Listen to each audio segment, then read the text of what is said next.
28 फरवरी। पहला पाठ संत पेत्रुस का पहला पत्र, अध्याय 1, पद संख्या 3 से 9। धन्य है ईश्वर, हमारे प्रभु ईसा मसीह का पिता, मृतकों में से ईसा मसीह के पुनरुत्थान द्वारा उसने अपनी महती दया से हमें जीवंत आशा से परिपूर्ण नवजीवन प्रदान किया।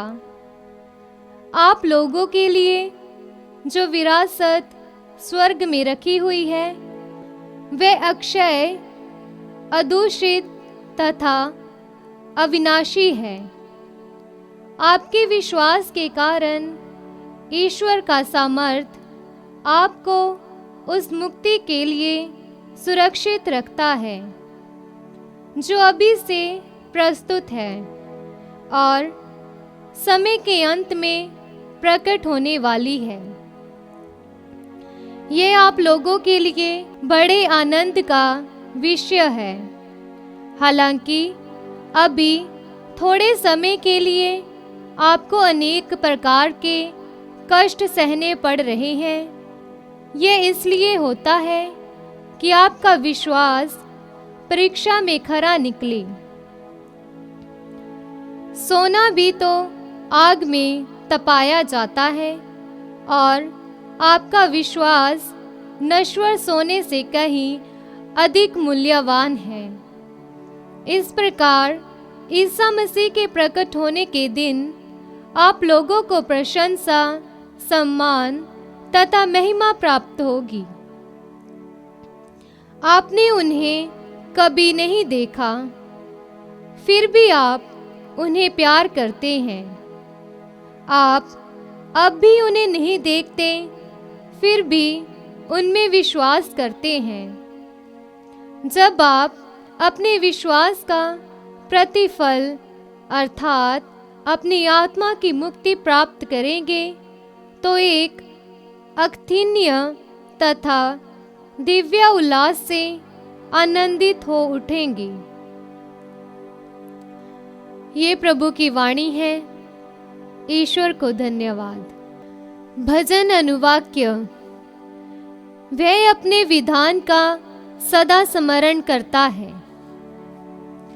धर्मियों की गोष्ठी में, लोगों की सभा में मैं सारे हृदय से प्रभु की स्तुति करूंगा। प्रभु के कार्य महान हैं, भक्तजन उनका मनन करते हैं। अनुवाक्य।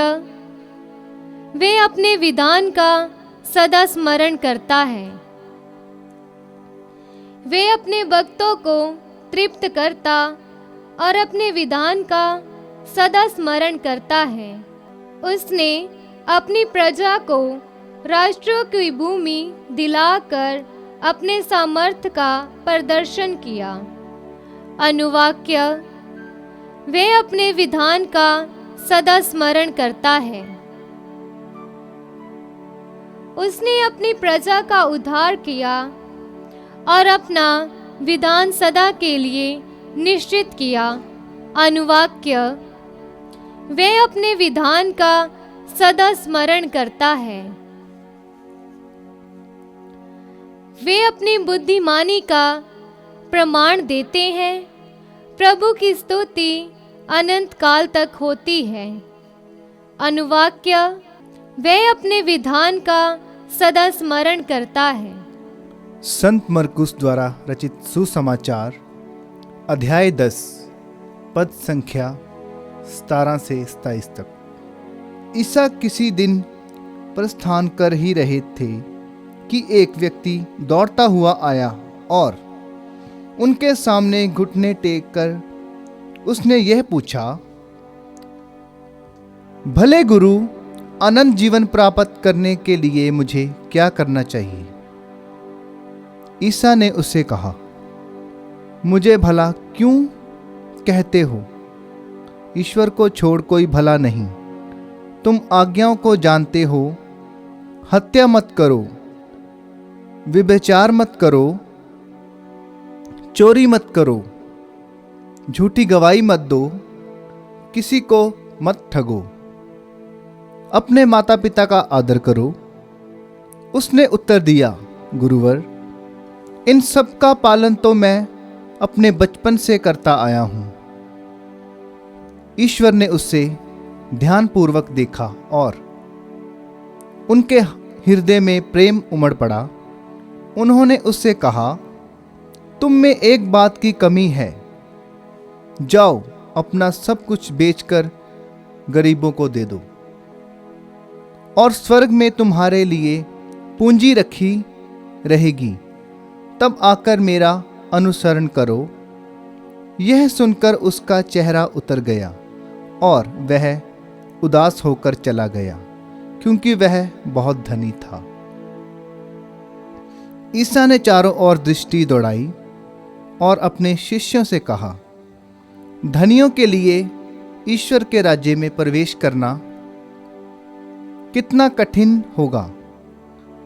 शिष्य यह बात सुनकर चकित रह गए।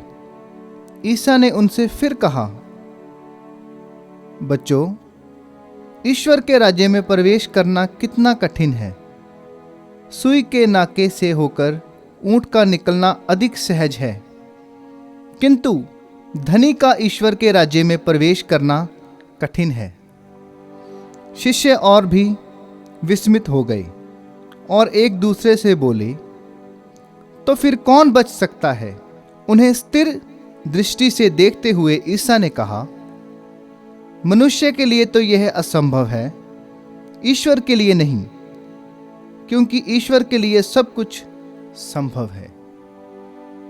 यह प्रभु का सुसमाचार है। क्रिस्त की जय।